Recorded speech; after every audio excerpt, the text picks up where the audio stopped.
Hey guys! For today's video nga pala, may ipopromote ako sa inyong isang skincare. Ito nga pala ang Ultra White Hickory.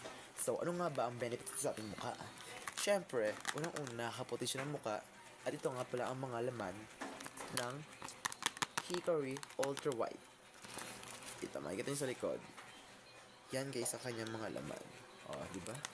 Meron na siya ditong Ultra White Hickory Skin Rejuvenating na soap. Meron na siyang sabon dito guys. I-apply nyo siya kada naliligo kayo. So, meron dito tayo ditong Hickory Skin Essential na rejuvenating din. Syempre, ito yun. At meron tayo ditong night cream, hair, and sunscreen. Syempre, pag gumagamit ka ng rejuvenating, kailangan natin ng sunblock at night cream, di ba? Para ma-maintain natin yung sa init, di ba? Parang dito titignan right, ganun yun. Go, tingnan natin yung loob. Mag-a-apply ako. Again. So, kakarating na kasi nito kagahapon, guys. Then, syempre, hindi ako nakapaglagay kagabi kasi kakarating na kagahapon. Sabi ko, umaga na ako maglalagay. At tanghali, super init talaga ng panahon ngayon. So, kung kailangan. So, ayan, ito ang toner.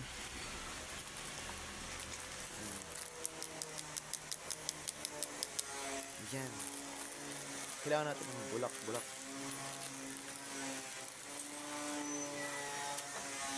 So, ito na yung bulak.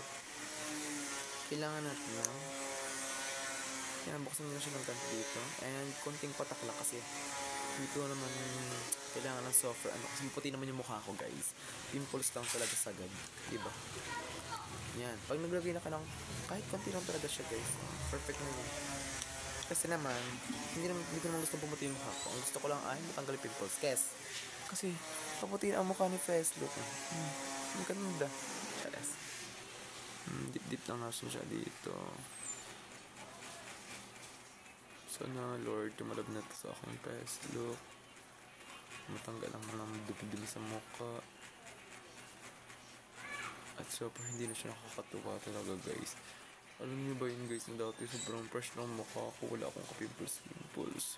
Tapos naging mahagard na siya. So far, naging mahagard talaga ang uot na to. Kuha ng pimples guys, napakalala ko ng pimples. So, papakita ko sa inyo yung dati kong picture. Talagang hindi ko na lang talaga mag-expect na mangyayari to sa mukha ko talaga guys. Kasi super iniingatan ko yung mukha ko, tapos magkakapimples naman ganito, hindi ako papayag. Sabi nila sa hormones ko daw to guys, kasi nagbibinata daw. Ngunit talaga ang gusto ko, ako nang nagbibinata. Charis. Ayan. Diba? Ayun na siya guys. Pag na-apply mo na yan, patuyuin mo lang sa Face Look Kes. Mahipay Kes. Patuyuin mo lang siya.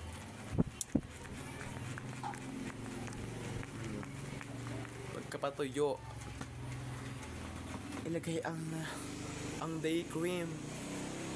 Diba? Ilagay ang day cream sa mukha. Here. Kuhain natin siya dito. Yan. I-apply sa Face Look ng konti lang. Okay na to.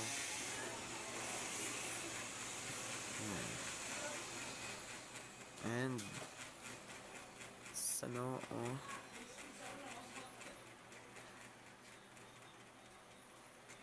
and sa nose line, and i-blend lang ng oat na to.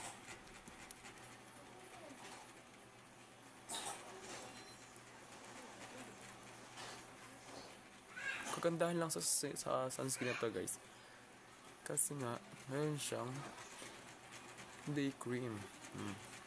May pang-ultra araw ka, diba?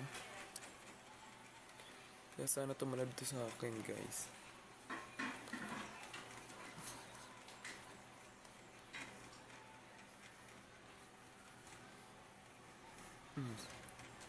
A difference.